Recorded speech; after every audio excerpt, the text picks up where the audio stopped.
Welcome to another episode of Teaching in the Time of Coronavirus.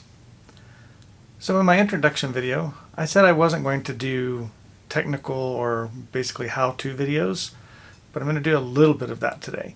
So what I'm going to do is I'm going to show you just how I put together my videos, some of the tools I use, just so you have an idea of what you could be doing and really how simple it is.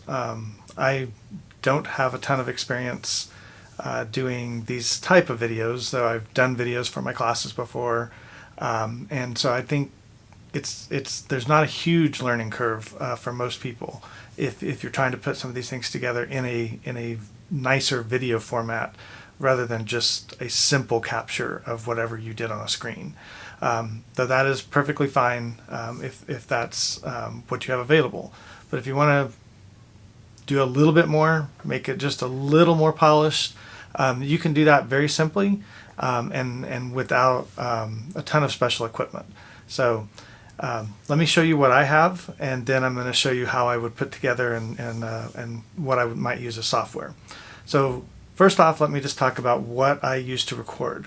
So far in the various videos that I've made for this series, I have used my laptop with webcam for one video.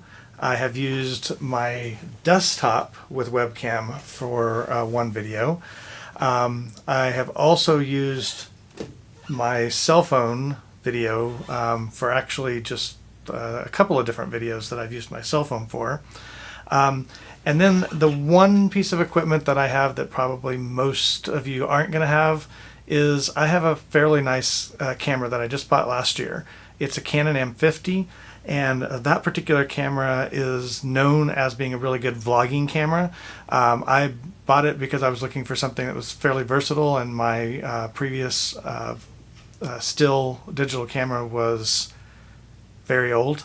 I think my cell phone now has much higher megapixels than my old digital camera, which was a very nice Canon as well, but it was old and needed to be replaced. So I thought, well, let me replace it with one that was a little bit more flexible and able to do both video and digital photography.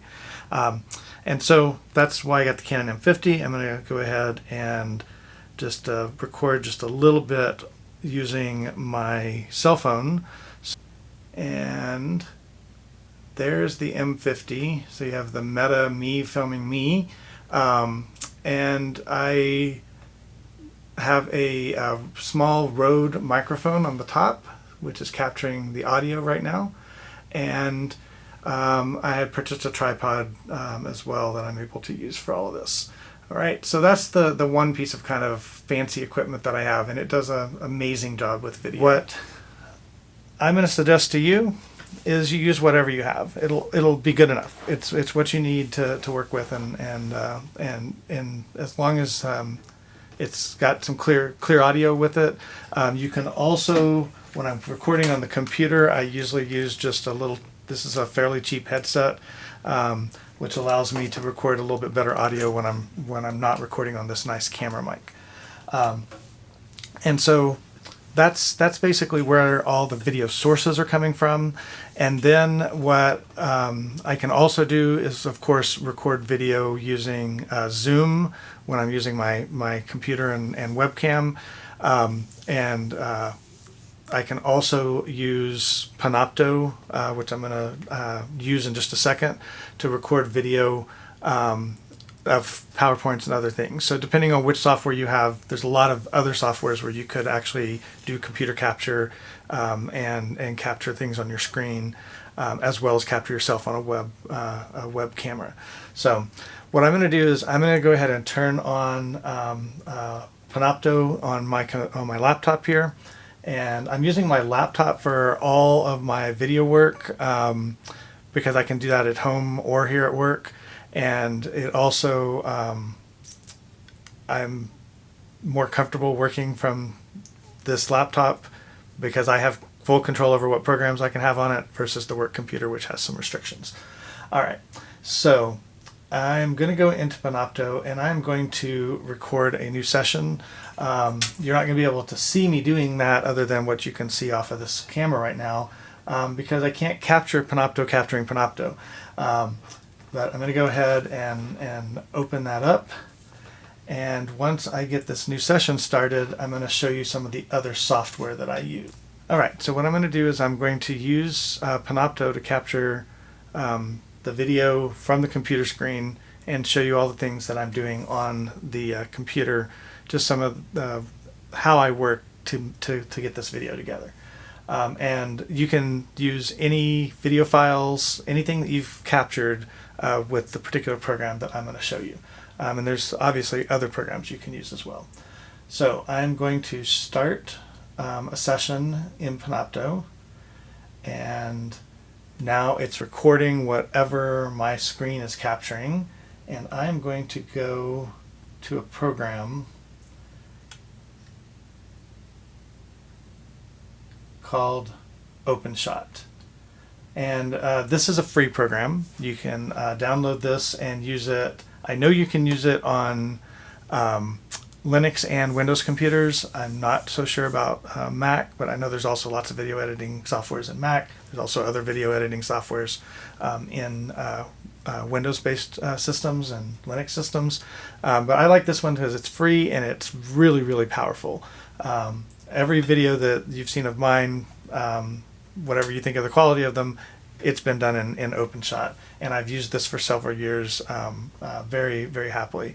It's got a few quirks occasionally. Sometimes the sound doesn't work correctly with my computer and I need to restart it, and that's not a big deal. So restart the program, not the computer. And so what I can do once I have OpenShot open is I can add a video file.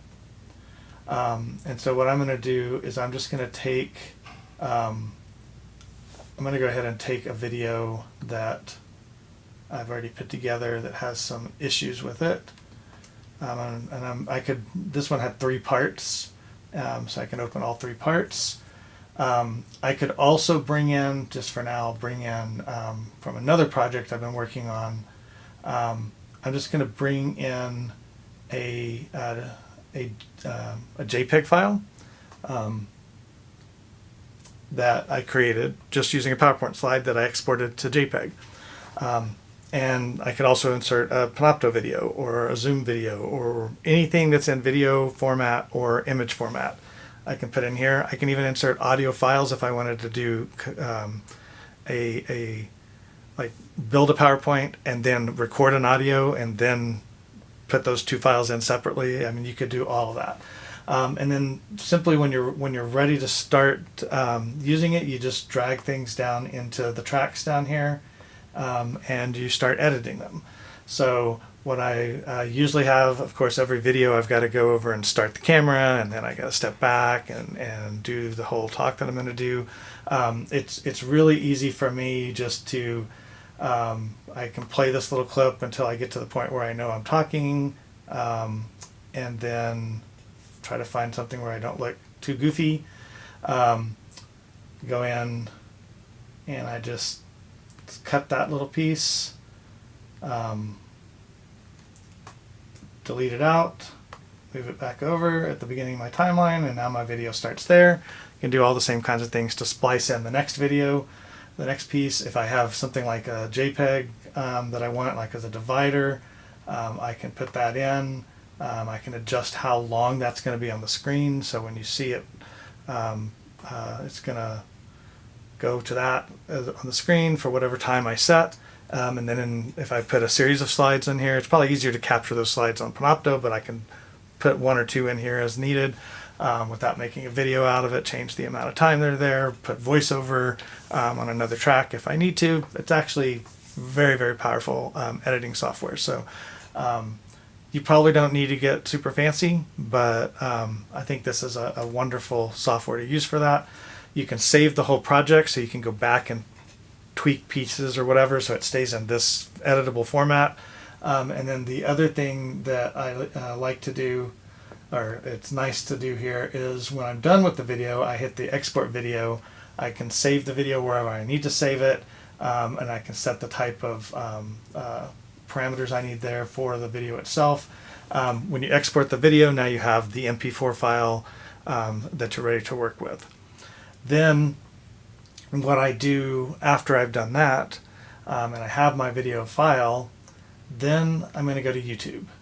Okay, and so in your YouTube channel, once you get into YouTube, of course, you have no idea what things show up on your YouTube video screen when you start. And go to my channel there. Okay, there's my channel. I can go to YouTube Studio, which is where I'm going to upload my file. And then once I get the file uploaded, it's going to show on my list of files that everyone can see. And I'm working on some lab files. If you're looking at my screen, I'm working on some labs, some files for a lab that you can't see when you open my channel, but they're there because I'm working on them. One of the nice things I like about YouTube is you can use Panopto or Zoom to caption. You can also use YouTube to caption. YouTube does automatic captioning after you upload the file, and I have found those to be incredibly accurate. I haven't gone through all of these videos with a fine-tooth comb looking for everything that they got wrong, but on at least the scans through, I've only found a couple of errors. And most of those were relatively minor, and you could still understand what the captioning was trying to say. It does get more difficult when you're trying to do technical terms, so you're definitely going to need to edit your captions, probably whatever captioning system you use. If you're using YouTube, I will tell you that editing captions has to be done in the old Creator Studio, not the new YouTube Beta Studio, which is the editing platforms. But once you get in there, it's not very hard to do that. And rather than show you all those little details, I'm going to tell you I learned all of those things by going to YouTube and searching how to edit captions or things like that. So Google and YouTube are your friend. And once you find the way that works for you, it's really not that difficult. But I don't want to get any more technical than that. I hope that this video gave you some ideas of options that you have, that you're not limited to just that one straight linear capture that you have. This also gives you the ability to go back and edit things out. I know Panopto allows you to do that in their own editing software, so that's easy. You can edit sections out that you don't want to show. But this just gives you more. This gives you a lot of flexibility if you're using various videos, various types of media, and you want to put them together. Some kind of system like OpenShot or other video editing software that's out there. Most of it's not that hard to use. There's great video tutorials out there that you can look at, and I hope you'll take advantage of that as you get more comfortable putting these things together, just to make things a little bit nicer. Obviously, this is a very rushed time. The first few videos may be rough around the edges, but with a little practice, it might be easier to increase the quality a little bit, and that might make it easier for our students to use the material as well. All right, so thank you for listening, and I will see you soon.